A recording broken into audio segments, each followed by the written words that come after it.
বিসমিল্লাহির রহমানির রহিম। অনেক বন্ধুরা বলেছেন যে শবে বরাতে যে নামাজটা হবে সেই নামাজের নিয়তটা কি হবে।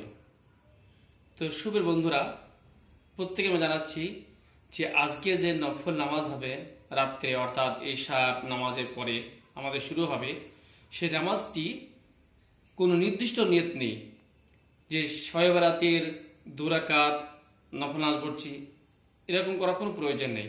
আপনি এরকমভাবে বলবেন যে 2 রাকাত নফল নামাজ পড়ছি, 2 রাকাত হয়ে গেল, ফের 2 রাকাত নিয়ত করবেন, 2 রাকাত নফল নামাজ নামাজ পড়ে নিয়ত করছি, ফের সালাম ফিরলেন, ফের বললেন 2 রাকাত নফল নামাজ পড়ে নিয়ত করছি। এরকমভাবে আপনি যত পারেন নফল নামাজ পড়ে যাবেন। ঠিক আছে? কোনো সময় নামাজ পড়লেন, কোনো সময় জিকির আজকার করলেন, কোনো সময় কোরআন তেলাওয়াত করলেন, কোনো সময় তালিম করলেন। এইভাবে পার্টিকুলার আপনাকে প্রত্যেকটি তারতিবের সঙ্গে করলেন, তাহলে রাতটাকে পুরো আপনি জাগ্রত করতে পারবেন।